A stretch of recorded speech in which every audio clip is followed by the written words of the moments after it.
Well, good morning. Great to see you here this morning. Grab the bulletin, would you please? We've got a little bit of work to do here. I want to remind you that that response tab in that bulletin is designed to detach. And if you're with us for the first time, we'd ask you to take a second and complete the registration part of this card in its entirety, please. And then drop that information in one of the boxes as you leave. If you're here on a regular basis, and maybe there's been an address change or email change, some change, let us know so that we can update our files. We'd love to do that. And all you got to do is complete that again, and then just drop that card in one of the boxes as you leave. I want to highlight a couple of things in the bulletin here and a couple of things that aren't in the bulletin. Yesterday, we had the absolute privilege of being part of the third annual toy sale, and that's kind of our joint effort with our Latino church, Ponte Vida, and a couple of other churches. Let me show you just a series of stills that'll give you a sense of what happened yesterday. There were 2,400 toys that you donated last week, including 49 bicycles. Look at those. People started lining up at 2 a.m. yesterday morning to buy these gifts, and you'll get to take a look at some of the people who were involved and see people shopping. Here's a guy trying to wrap a gift right here. I got this tape out, and I couldn't get it. I didn't know how to do this. I was lost at this point right in here. And just take a look at this. It was amazing. We had the opportunity to share the gospel with hundreds of people. There was music there and some opportunity to talk about Jesus and who he is. There were 266 families that we invited back to Ponte Vida and hundreds to others churches as well. We raised over $4,000 that will stay there in that community. 35 members of the college team came together, and they really were the driving force behind the organization of this. 25 students from high school and junior high were involved. 10 people from community ministries, 4 local churches. We even had the opportunity to talk to 4 policemen who showed up after the neighbors called to say what's going on here at 2 o'clock in the morning. And so we had an opportunity to share with them about Jesus and his love for all of us. So it was just a magnificent day, and you made that possible. There are some 3,000 toys that you brought over the last couple of weeks for this sale and for Angel Tree as well, and it was just a terrific time. You see some of those faces, and you can see them pondering their gifts. It's pretty incredible. Kids got a little goofy by the 4th hour. They're climbing the tree now. This is our organizational team, and then we cleaned it up. We went through 176 rolls of wrapping paper, so you get a sense of that. So you made that possible. It was just a terrific, terrific day, and I want to thank you all for that. It was absolutely terrific. It was, and I honestly think, and there's such a momentum now. I think there's really a momentum for us to do something even more dramatic than that, and not just the toy sale, but so many other things that relate to community ministries and various parts of that. So thank you so much for your involvement. I want to highlight a couple of other things that are in the bulletin here. You now have the opportunity to sign up online for, help me out here, Institute classes. The Institute classes actually begin the 16th of January. In-person registration begins the 2nd of January, but you can begin registering online today for Institute classes. As you work your way through the bulletin, you'll see opportunities there in men's ministry. Again, guys, you can register online for the men's conference as well. You'll see all sorts of other things. As you leave, we're encouraging you to stop by the boxes and grab these. These are invitations to the Christmas Eve services at 12, 1:30, 3, 4:30, and 6. Now, this is different than what we've done in the past. In the past, you've grabbed tickets, and we've kind of distributed you equally through the day. We decided to try something different this year. Going back to our roots, we're going to give you the opportunity to invite your friends. And there should be stacks. I'm looking around. There should be stacks of informations and invitations on the boxes. If not, they're in the lobby. So take the time to do this. You need to have these with you this week. Blank on the other side so you can write important information as you meet people so they can contact you, email you, phone you, and you can meet them here at church. So we're going to ask you on those days. We'll be doing all the video into the conference room as well. We have no idea how you're going to disperse yourself over these 5 services. So if sitting in this room is important to you, meaning the worship center, you better get here very early. And many of you will just naturally go to the conference center, and we hope even more of you who don't have guests with you will go or gifts. If you have gifts, you can come in here and bring them to me. Then you can go to the conference center. My mind is somewhere else during this. One of the other things we need is some help. Obviously, speech help, and then also help with Christmas Eve in children's ministries. And there's been some great traditions over the years of serving 1 hour and then as a family being involved in children's ministry and then coming here and worshiping together. So we'd encourage you, if that's not a family tradition, to start that tradition this year. Not a lot of training for that night. It's just helping the kids have fun, and we'll provide you all the tools for that on that particular day. There are other things, including also just another way for you to support the short-term missions from World Ministries. I've got some coffee. There's a great story that goes with this, but there's some coffee that's out there that they would love to sell you. All the proceeds go to fund short-term missions. So if you're a coffee drinker out there in the courtyard, and I understand I haven't had any of it. I'm not a coffee guy. God's delivered me from that. If he hasn't delivered you, if you're not as spiritual as I am and you drink that stuff, just teasing. I don't know how to control anything. I have no moderation. So out there in the courtyard, you can pick that stuff up, and there's a great story that goes with it, the coffee and where it comes from and all that goes with it. So take advantage of that. We're going to do something very different here this morning. And so if you've been around for a while, you've never seen us do anything like this. If you are here for the very first time, you're going to see something that is a little bit different for us. Let me give you the genesis of this. We've had a series of meetings to talk about the buildings.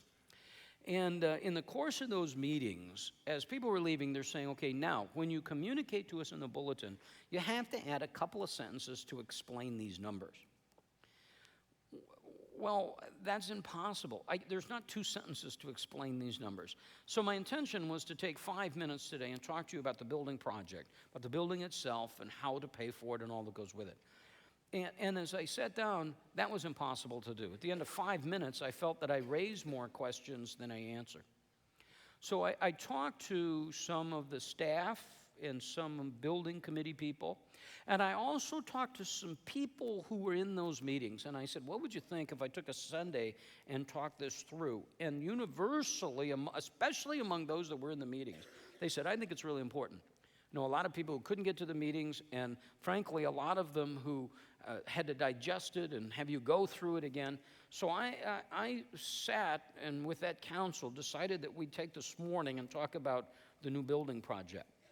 So we're going to do that. I understand that there's a little bit of a risk in that. I know that some of you have heard some of this, but I'm okay with that.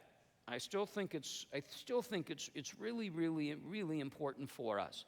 Now, let me warn you up front that this is incomplete. Those meetings were 2 hours and 20 minutes.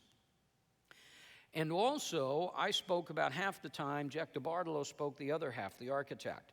And Jack does not have a presence here this morning at all. So what I'm giving you is about 25% of what we talked about. I can't talk with you at all in depth about the buildings, though I'll share the master plan with you.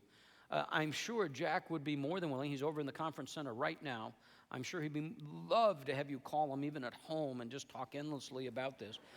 So next week we'll put his home number and cell phone number in the bulletin. Now, I'm teasing about that, but if you call Jack at the office, he'd love to talk to you about it. But I think I can do a pretty good job, hopefully, of getting us all on the same page.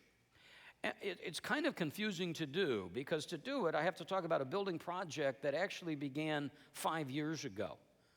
It was over 5 years ago that we started dealing with this idea of building on this campus.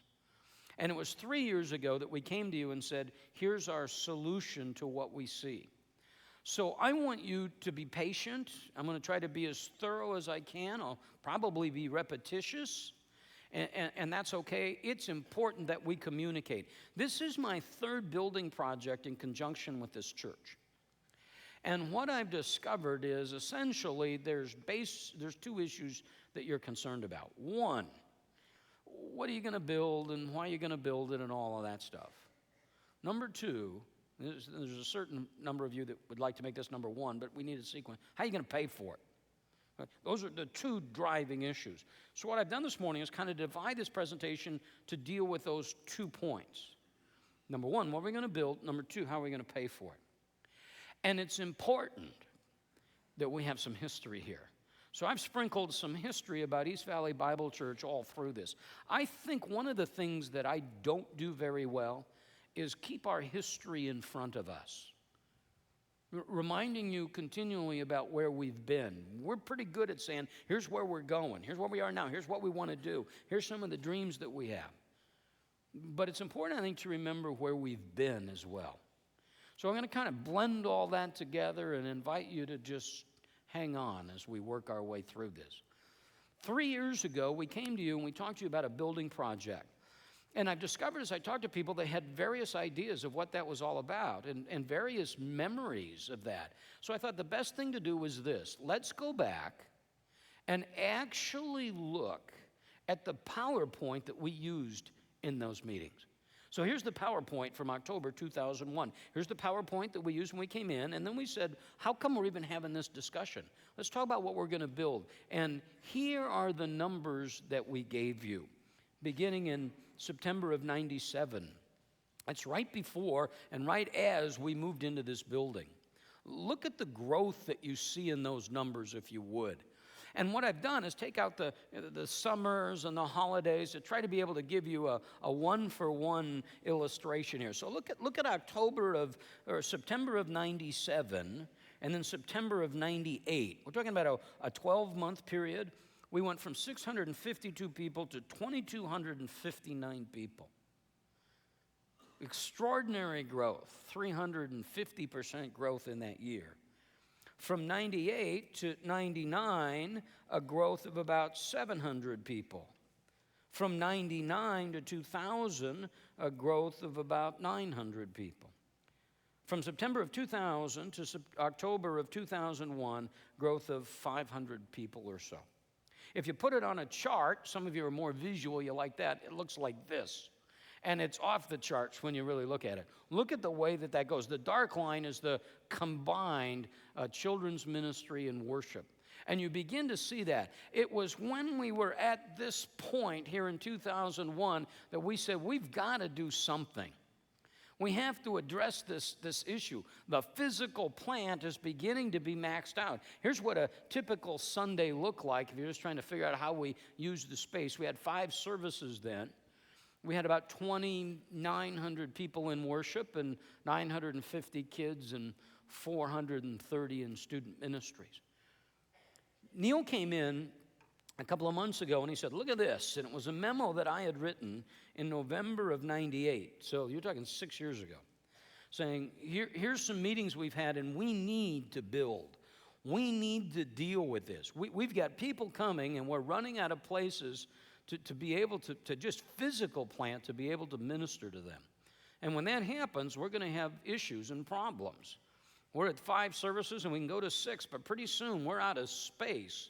And what we're seeing here, and I'm not talking about just numerical growth. It's very easy. This is easy to measure. You just go, choo, choo, choo, choo, choo. I'm talking about spiritual growth. Families that were changed. People that were coming to Christ.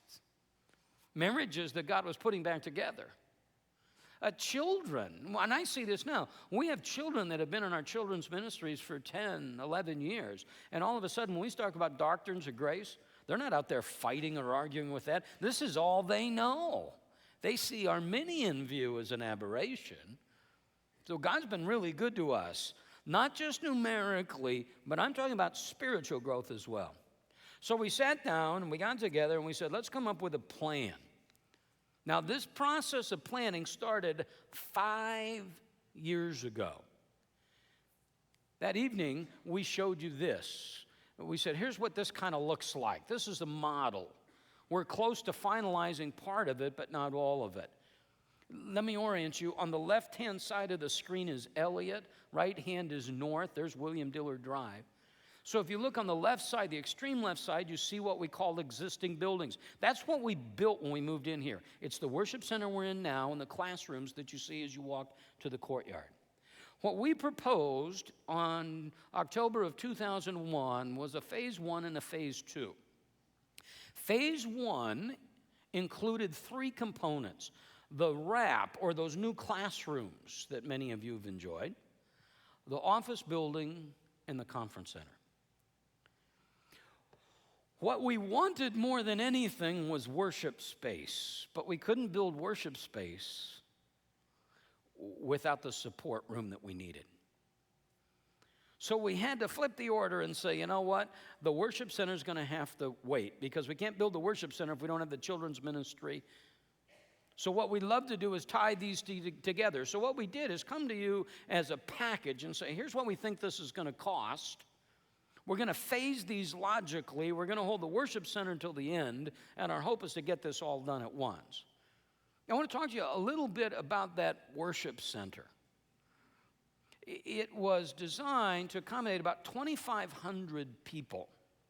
And as you look at it, if you look to the left side, you'll see some canopies out there. That was some area that was adjacent. It was a cafe bookstore. And then you move your way across the front of the worship center, and you'll see the lobby area. There's area in there to do some distribution, some information, etc. If you look on the right side, you'll see an area that was a nursery. It was designed to put the smallest kids in. And out in the courtyard, you see these tents. You see these kind of flying V's. It looks like a spaceship. It was about a 5,000-foot area that was to be shaded for information, booths, sign-ins, all that kind of stuff. We're moving our way through this. You know the story. Phase 1, we go ahead and build. We're comfortable building that. We'll come back and talk about how this all sequences in a minute. The worship center, however, then gets postponed. There's an economic trigger. We aren't going to move the second part of this until we have $6 million in cash.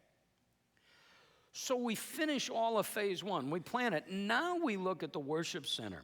And we really throw our efforts into it. We bring the team together. We bring our staff together, architects. We bring the construction team on board, and away we go. We plan it. We hardline it. We begin to get a footprint, and that footprint becomes pretty solid. Now we're programming the inside, and as we're programming the inside, 3 years pass. During this time, lots of things begin to change. The way I describe it is all of a sudden the worship center was like a bill going through Congress.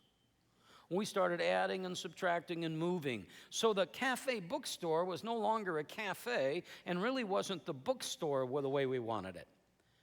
The children's ministry or the nursery, all of a sudden the nursery workers, and they're the experts, say, we need to be able to check people in and check people out. We want to do it indoors, inside.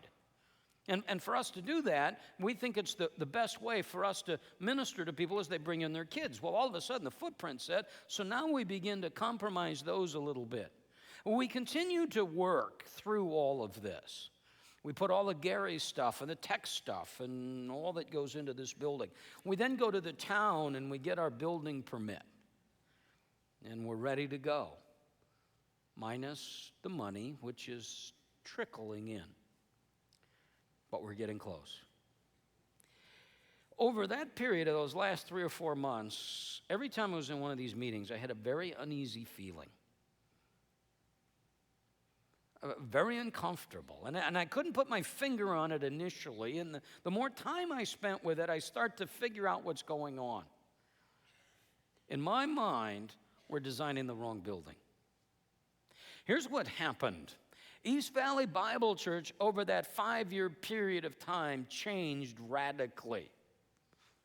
When we were over on Dobson, and then we moved into here, when that number was 650 people or 1,000 people, we were pretty much a single demographic church. When we were over on Dobson, you had old people, and I was one of them. I was 40. Okay? If you were 40, you were old in that environment. And then there were a lot of people who were 25 to 32, and this is pretty important, who were married, typically their first marriage, and the biological children with their biological parents. That was really our demographic. And we ministered extraordinarily well to that group of people. And God began to bless that. And as other people came, they came with their friends, and their friends all fit that same demographic. When we moved into this building, things began to change. All of a sudden, it wasn't just a friend inviting a friend. Now, just because of its size and its mass, we begin to hit the map. I do a Getting Plugged In classes, and I'm doing Getting Plugged In class. I'm talking to people. I'm saying, how'd you find East Valley Bible Church? And they'll say, well, there's all sorts of ways. I used to hear all the time I was invited by a friend. Now what I'm hearing a lot is that I was driving by. Or my realtor who sold me the house told me about it. Do they go to church here? No. All of a sudden, we're on the map in terms of we're one of those churches that you might recommend to people. When that happens, the demographic changes. We had essentially no single people with us when we were on Dobson. Every week now, I ask you, if you're here for the first time, would you complete the registration form? And I sense not all of you will do that, but some of you do. On a typical Sunday, if 12 of you do, 6 or 7 of you are singles. And I'm not sure we're doing a very good job in ministering to that specific group of people. We got a lot of blended families. We got a lot of single moms and a lot of single dads. And we're doing a lot of stuff that worked really well over in here, but I think it's time for a philosophy overhaul in how we minister to this and how we now go out into the community, how we begin to minister to people on campus. In the middle of all that, I'm looking at this building and I'm saying, you know what? We designed a terrific building for who we were and what we were in 1997 and 98 and 2001. But that's not who we are in 2004. And my guess is it's not who we're going to be in 2010 or 20. So I went to the guys and I said, guys, I think we need to stop. Now, let me tell you something. That was really, really, really hard to do. And it was hard for them to listen to. And they asked why, and I couldn't give them great answers. I just said, I just think that we're on the wrong trail. And I think we need to stop and ask some questions. Even if we come back with exactly the same answer, we need to stop and we need to take a look at this. And the building committee and the elders and the leadership team were extraordinary, and they said, let's do it. And we did. It was at that point that we said, let's go back to square one. Square one means let's examine who we're working with, especially the architect. And that's when we invited Jack DeBardlow and his dad to join us. Jack and his wife and family attend church here. Jack is an extraordinarily gifted man. His dad is unbelievable. When I first met his dad, he was picking me up down in Tucson at the airport, giving me a ride up to teach. And he was a principal in a firm of 350 architects, absolutely world class. And one day he said, I don't want to manage architects, I want to be an architect. So I decided to start a small firm, just the 5 or 6 of them. Every meeting we've been in, we've had a principal there. We brought Jack on board. Jack began at square one. He evaluated who we are. He looked at the site. If you were with us in any of those 2 meetings, Jack at this point now talks for an hour. He talks about sunlight and wind and all the different options. Can we grow to the north or the east or the south or the west? What are all of our options? How can we move things around? Reorient the campus. What's really important to us? And he talked with us, the staff, leadership, some focus groups. What do you think? What's missing? What would be positive? What do you like about what we have that's really good? What doesn't work? Jack brought back to us East Valley Bible Church 2010 long-range plan. It's a booklet about like this, talking about where we're going in the next 5-10 years, specifically a master plan. Let me take you through this very, very quickly. Here's the site, and we're adding to this here what we're calling the wedge or the landscape. We're opening up the site to Elliott. One of the things that came out over and over again is we want more of an inviting look onto Elliott. We want people to be part of this church and feel welcome. And then the commons area. Remember those things I talked about, the tents that were in the middle? That was 5,000 square feet.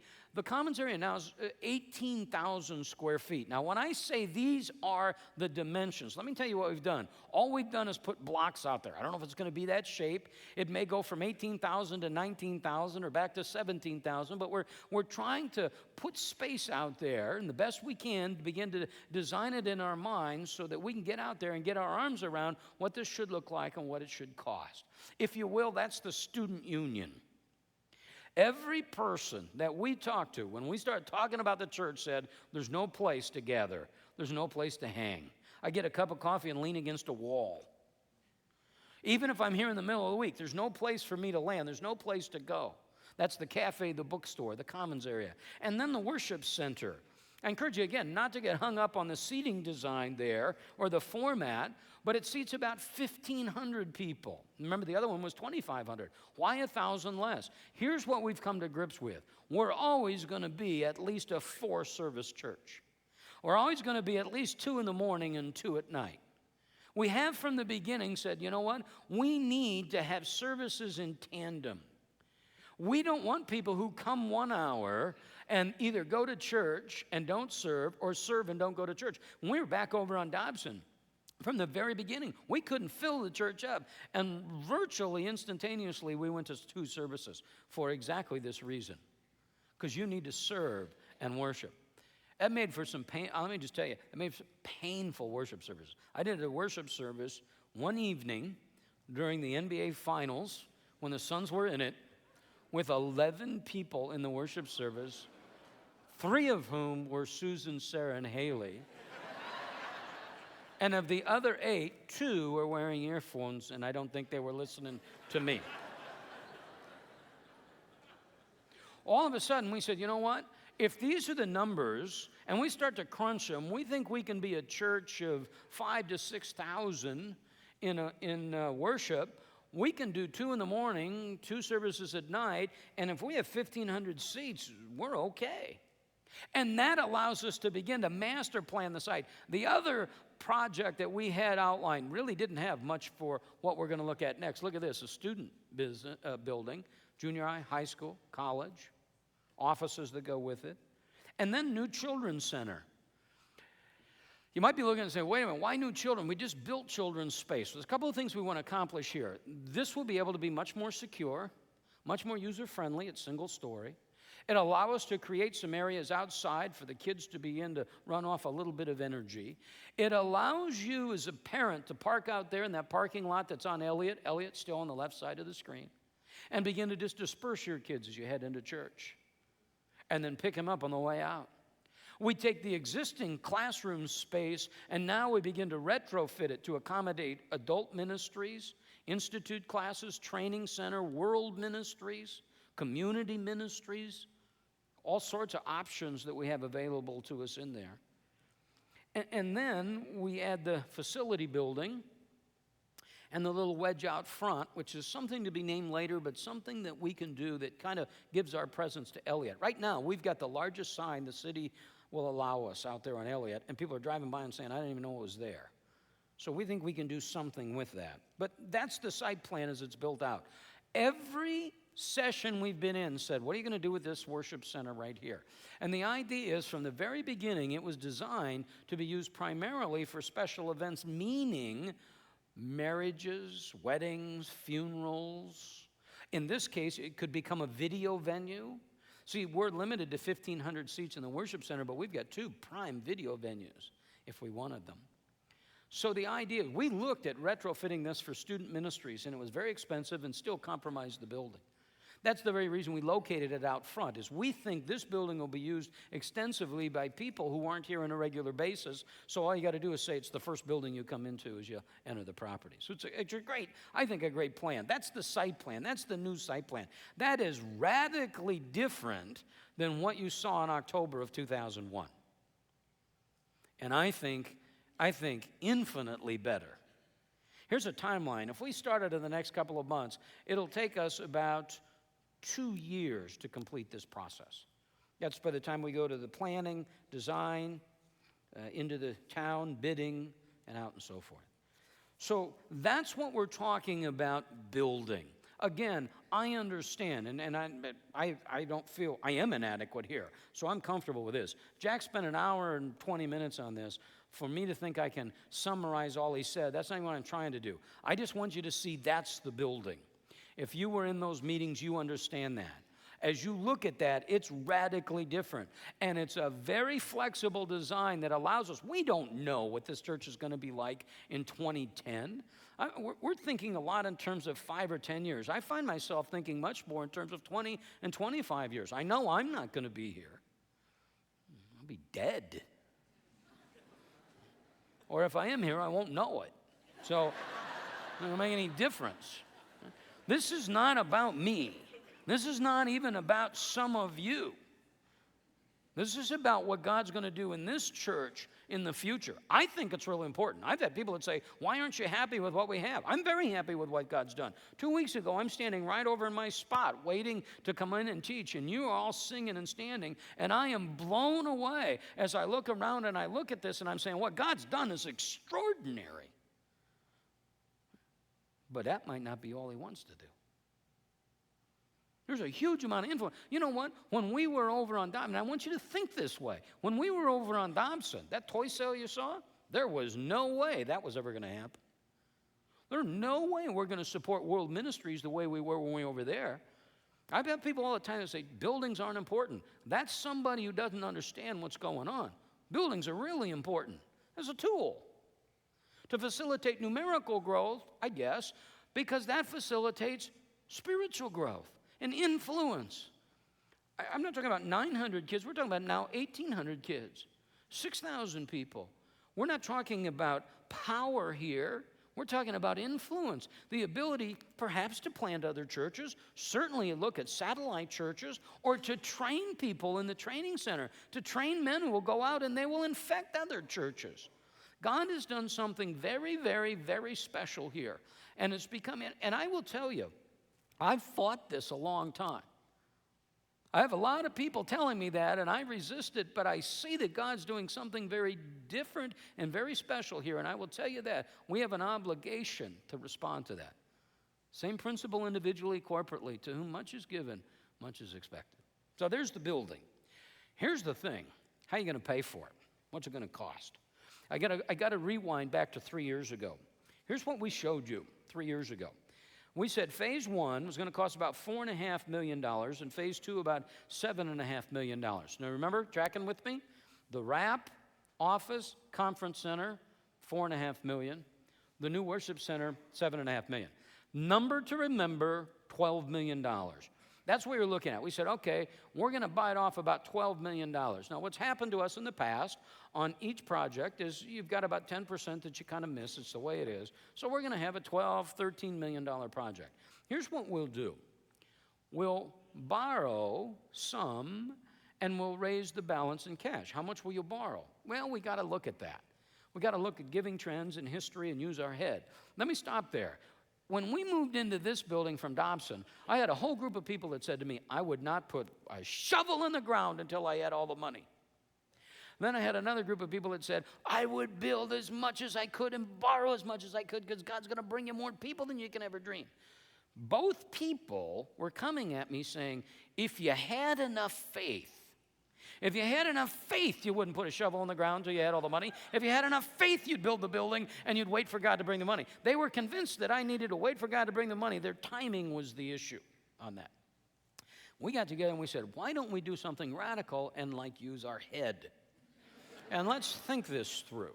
How do we handle our own resources and our own family? So we said, you know what? We can borrow about $6 million and we'll raise $6 million in cash. Here's the timeline we gave you. Here's the exact slide from 3 years ago. Try to start phase 1 in April of 2 and then be in there in December of 2. We didn't make that, by the way. We were 6-7 months behind that. I think we opened that in June of 3. So that's the classrooms, office building, conference center. Now, the worship center is a different story. We're not going to start that until we have the $6 million in cash. This is really an important point. You need to be with me at this point. $12 million total, $6 million cash, $6 million in debt. There's something really important here. It's a fundamental error that we made in the presentation. We said when we get $6 million in cash, we'll start the worship center. We never put a time on it. We never said $6 million by such and such a date. Because you see what's going to happen in that process? What is it? Inflation, costs, especially of building. Buildings have been going up between 20 and 30% in the last 3 years. So all of a sudden, that $12 million, that could be significantly different. In fact, it was. Let me show you the actual costs. The phase 1 we said would be $4.5 million was $7 million. Now, you're going to stop, get your breath right there, because you're saying, boy, you guys weren't very good at figuring that out. Let me explain this to you, because I had exactly the same reaction. The building itself cost about $5 million. We were right where we thought. Here's the problem. All the way along, internally, we use construction numbers as final numbers, meaning we didn't have any soft costs in there. We didn't have licenses, architect's fees. We didn't have permits from the town. We're not talking about hundreds of thousands of dollars. We didn't have any FF&E, fixtures, furniture, equipment. So we were going to have great classroom space with the kids sitting on the floor and people drawing on the wall. I mean, this is a big deal here. This is a problem. Additionally, once we got into phase one, we said, why don't we take some phase two stuff and throw it into phase one? In other words, why just end the parking lot right here? If we've got the asphalt guys here, it's never going to be cheaper to put that parking lot in than it is now. Plus, we're going to do it anyway.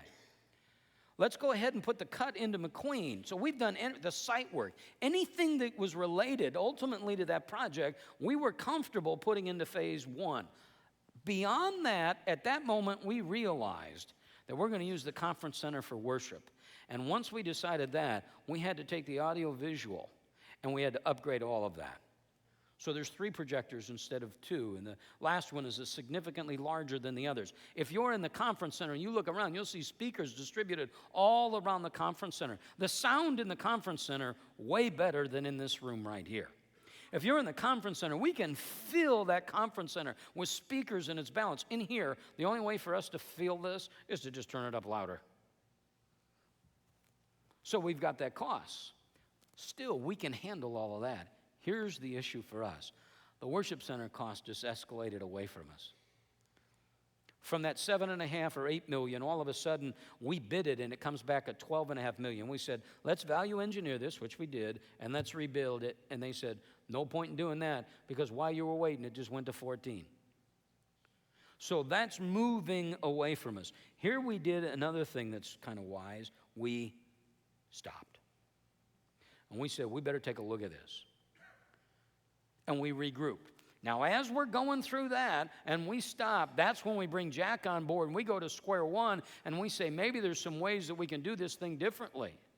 Not just take a building and make it less expensive, but maybe we need to redo the whole thing. And that's where that master plan came out. And that master plan has 4 or 5 parts to it. Here's what's clear. To build everything on that master plan, we need about $22 million. There's no one thinking that that's going to happen right now. So we had to stop and say, what are the most important components of that? We met with 2 focus groups made up from people from the congregation, the staff, elders, building committee. We said, don't anybody say anything. Write down the most important components. And virtually across the board, it went worship center, commons area. Let me show you what they cost. Worship center, to build new right now, $9 million. Significantly different than that $14 million we were looking at. And part of that is because we took the bookstore out of there, obviously, and made it smaller, 1,500 seats. The commons area, about $2 million. You got a 5,000 square foot box in the middle, and there's a lot of associated costs with it. Let me tell you also about those numbers. They include FF&E. They include all the soft costs, permits, all of those things, and an increase that we're allocating for construction, thinking, again, back in that 2-year frame. Here's how we're going to pay for that. Here's our proposal. We've got $500,000 cash on hand.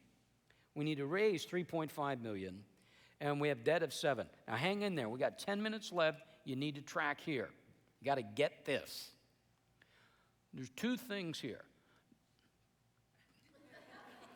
It's like I'm at the U of A. There's 2 things here. Okay? I shouldn't offend you as I'm asking you for money. There's 2 things. Number 1, we got 4 banks that call us every week that want to write us a check for $11 million. We can go get the $11 million tomorrow morning. Now, they're hung up on this because they want us to pay it back. It's not a gift, okay? Well, we got 4 banks that'll do that. We're still saying, wait a minute, that just puts us in a level we're uncomfortable with that debt. You may be looking at that and may say, wait a minute, how come we have $500,000 cash on hand? I thought we raised $6 million. Let me take you through this. Remember what that first project cost? What was it? $12 million. And here's what we did. We said we're going to get half of it in debt and half of it in cash.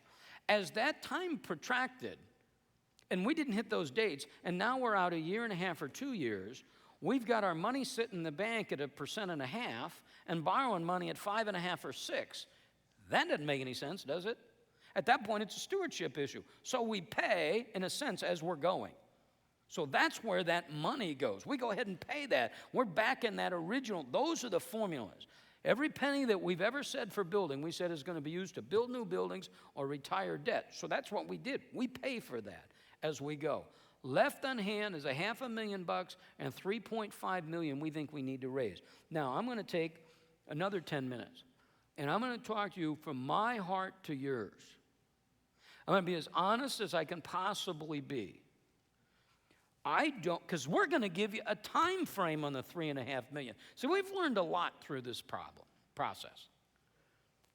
January 31st, we're talking about 6 or 7 weeks. Now, when I'm sitting down and I'm trying to calculate this, and I'm in these meetings, I'm saying there is no way that's going to happen. There's no way we're going to raise $3.5 million by January 31st. That's as honest as I can be with you. And I'm praying about it. I don't know how you pray. I'm praying for it. I got stuff I'm praying for all the time. One of them I was praying is, God, I want $3.5 million. It'd be great if it was more than that. By $3.5 million by then. I'd love to have all $23 million by then. Not, again, because we're trying to build a building and a monument, but because you're dealing, I think, in areas of ministry. How are we going to get there? Let me take you through this. Real simple. Shared sacrifice. It's funny in these conversations. I get people going, well, so-and-so and so-and-so and so-and-so and so-and-so. They could write a check. They could write the check right now and pay for the whole thing. My friend, this is not about you figuring out what somebody else needs to do. This is about you figuring out your own deal. This is not about you figuring out who over here has a bunch of money and what they get. You don't have a clue. And by the way, God's not going to judge you by how they handled their money, but how you handled yours. And this is not about equal. You're not going to be able to give equally. I'm not talking about equal here. I'm talking about equal sacrifice. My view, and this is as straight as I can be, if you have a paycheck, you ought to be participating in this. Whether you're working part-time at a Starbucks or whether you're a big blim-blam CEO somewhere, you ought to be participating in this. I'm going to show you something really interesting here. Here are the numbers you saw before. September of 97, see that? Go to the next one, you see it, it's September of 99. Look at that, that was the growth chart. Remember the charts? Look at the last 3 years. It's exactly why we started talking about this 3 years ago. It just went flat. I'll put it on a graph for you, so it's even more dramatic. Look at that shoot, and look at it go flat. Why? I examine, and I think we're doing everything we were doing before and doing it even better. I think we're flat out of space. We're just maximizing the thing. Here's a Sunday morning. This is a slide you saw from October of 2001. And now here's September of this year. Now I want to lay them side by side. The growth that's taken place hasn't been in the worship center. That's 7 people. Or really in children's ministry, it's been in student ministry. College has gotten back on board and building up, and there's just more in junior high and high school. See, that's the issue. That's what's taking place. And you don't feel that when you're here on a Sunday, do you? It feels like it's growing and it's huge and it's moving. That's what these figures are telling you a very accurate picture. Let me show you something. Do you recognize this? Any of you in the room recognize this? Anybody? This is what we used in 1994 at Les and Jerry Taylor's house to talk about moving into this building. We made some presentations. And then we didn't have PowerPoint. These were overhead slides that I was kind of putting together and typing. And then I got all excited and found these colored transparencies.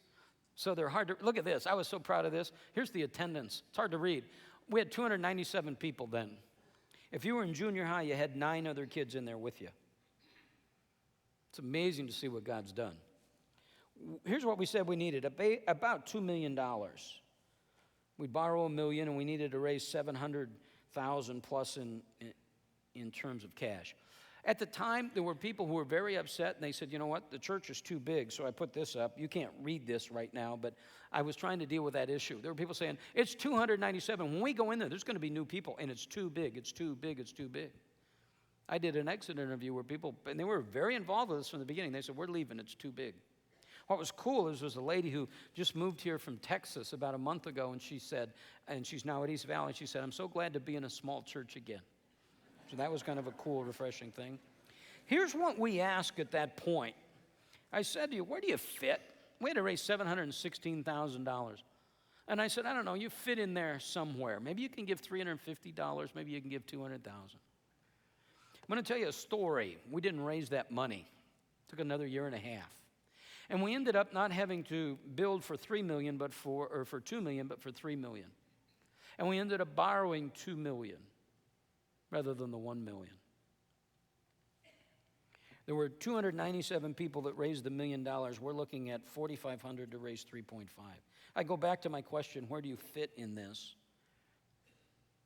And I did the where do you fit numbers. There's nothing magic about these numbers. I don't know why I did them this way. I was sitting at my office. Some of you, $700 is going to be a big check. Some of you, I've made the ceiling too low. If you extend them out, it looks like this. And if you summarize it, it looks like this. And I'm just sitting in my office writing those out. And then I said, oh, we're way over. I'll go back and change it to $3.5 million. And I thought, no, let's just kind of leave it like this. And I want to emphasize this. This is not about you judging other people. Neil came to me today and he said, we got a check in the building fund. And I got all excited. I said, $3.5 million? He said, no, $750. And he said, but I know the people. And this $750 check is sacrificial giving. It hurts them. I'm going to show you, don't change the slide yet. I'm going to show you something very interesting right now. This is a really interesting slide. When you're trying to figure out, and some of you here in the training center, some of you are on staff, some of you are trying to understand church. This is really a thing. I mean, I deal with a lot of different issues. I guarantee you there are going to be emails about people who don't like us taking a Sunday to do this. And I understand it. My first flinch was against it too. But once I talked to a lot of you, you convinced me we needed to do this. I will, and this will shock you, get people who say to me, you don't talk enough about money. You need to talk more about money. People don't understand money and how important it is to money. And it's a very awkward thing for me to talk about. And it's funny. I'll talk to you about obedience. I'll talk about sexual purity. Or we'll talk about studying God's word. We'll talk about virtually we'll talk about prayer. We'll talk about anything. But when we get to this, we kind of step away and go, oh, he's trying to separate me from my dough. There's alternative motives here. Don't you? That's okay. It's okay to admit that you're a sinful person and you think that way. That's all right to admit that. But I'm not. This isn't about the building. This is about your spiritual condition. So I went back and I said, when's the last time we taught about giving? Because we only deal when we hit it in the text. And the last time was 2 Corinthians chapter 8. We got to that lesson in April of 2003. I want to show you something very interesting. Look at this. For those first 4 or 5 months of April, or of 2003, average giving was $78,000 a week. I taught on the 27th of April, 2 Corinthians 8. I didn't do Stewardship Sunday. We did 2 Corinthians chapter 8. We spent 3 weeks there. Look at the giving for those 5 weeks after that. That's interesting, isn't it? I was laying in bed the other night and I thought, I need to go back and look at those numbers because I remember when we taught it, there was a response. You know what this is a reflection of? This is a reflection of understanding that you got a boatload of you who don't understand that there's an obedience issue with your cash. I wish we were talking about this at another time than other than the building, but this is what surfaces this. That is an amazing slide. We taught a lesson. Go back and listen to it. We just taught the lesson. Here's what God says about money. And all of a sudden, something happened, and there's a 23% increase in giving. Now, you were able to get over that pretty quickly, because it only lasted for 5 weeks. That is an amazing slide. And I'm not sure you shouldn't print this off and put this on your computer and keep it fresh in front of you.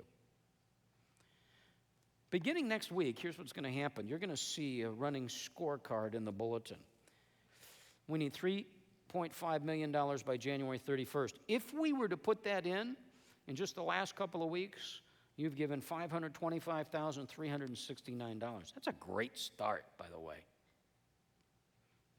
That's a great beginning. I'm saying it to you again. It's not you to figure out who needs to write the checks. You need to figure out with your own self. You need to calculate it. I would tell you, Susan and I, a couple of weeks ago before we were going to we were on our way to the doctor. And we stopped and we had what I thought was one of the greatest experiences we've had in a while. We went to the credit union to get our money out, to write our check. And this is the third or fourth time we've been through this process. And I know it's painful. Here's what we're going to do. We're going to continue to gather facts. When will we begin construction? We'll gather facts, and hopefully we'll have that money by the 31st. We'll start drawings, and it'll take about 12 months for us to plan that, and then we'll begin construction of that. As you leave here this morning, and you walk by those boxes, there's going to be two things there. One are the invitations for Christmas Eve. Grab them. If they run out, and we shouldn't, but if we do, they're in the lobby. Secondly, there's going to be guys there that are going to give you an envelope, and inside is a card that will look like this. Give you a sense of what it looks like. You can't read it. And in it, it's going to say, here's your opportunity to give. It's going to talk about filling this out, putting in that envelope, and that money goes to Neil Pitchell. Okay? Your giving, I want you to understand, the only person who understands this, I guess there'd be a person, even them who do the records wouldn't know, but your giving is between you, God, and Neil Pitchell. Okay? I don't know. I want you to understand this. I don't know who gives. If we're walking across campus next week and you've decided to do nothing, and I'm kind of preoccupied and I look away, don't think I'm stiffing you because I didn't know. Okay? I probably just don't like you or something. It's got nothing to do with that. Okay? I'm not. I'm focused. We don't know this. This is between you and Neil and God. We've had people who've come to us and said, listen, I want you to understand where we are. I'm in the middle of a deal. That deal doesn't close till the middle of next year. Do you want that money? Didn't take long to figure this out. Yeah. Okay? How do we know that? You'll see some options on there. We'll give you an option to say, listen, I've got some stuff happening, and this is how much money I can give you by the end of next year or the end of 2006. We've tied it to what we think could be the end of construction. Those will go to Neil, and we'll formulate it. Our goal is cash. It's not a pledge deal. We're not looking for pledges here. But if you've got a situation where you know that this is what's going to happen and it's going to affect the way you're going to give, let us know, and Neil will work that through with you. But our goal is to raise $3.5 million in the next 6-7 weeks, which is huge. Do I think we can do it? No. Do I think God could do it? He could. I don't know if he's going to or not. If he does by then, we're off and running. If he doesn't, we're going to have to stop and take an inventory. And you know what? I'm going to tell you how sick you are, because you think like me. Everything in me wanted to say, well, I'm going to wait till they're 3.4 million and change, and then I'll write my check. Because what if I write my check and they never get there? We're sick people, aren't we? I'm not asking you to manipulate this or to play with God. I'm asking you to sit down and listen to these words. You don't hear these from me often. And write the largest check you can. Above and beyond regular giving. We're going to be back in 3 weeks telling you the budget's increased, so regular giving has to increase. So take a hard look at this. Pray about it. Okay? Those guys will be there at the door. This is really, really important. I hope that's helpful. If you've got any questions, seriously, about the site, if you'll email them to us, we'll forward them to Jack. If you've got any questions about the money part of this, you really want to talk to Neil. I'll be happy to talk to you, but that's not an area where I'm going to be able to answer questions like he can. Thank you so much for your faithfulness. I hope this doesn't sound like, well, you haven't done enough. You've been extraordinarily generous. I've got that. I'm saying here's an opportunity beyond that. Thank you so much for listening being patient here this morning as well. That's really, really important to us. Let's pray together. Father, thank you for this moment and this time. Thank you for what you've done, God. You have been so good, so kind, so gracious to us. God, we're not trying to presume on the future. We are saying you've done something special. And every indication is you continue to bless us and use us. God, we want to influence each other in our community, in the state, maybe the country, and maybe even the world. God, thank you for loving us, for blessing us, and for giving us opportunities to bless others. Thank you for things like the toy sale yesterday. All the other, it seems just one after another opportunity to steward the resources you've given us. And Father, thank you for this privilege. We pray to you this morning in Jesus' name, amen. Have a great week. Grab those invitations on the way out. We'll see you next week.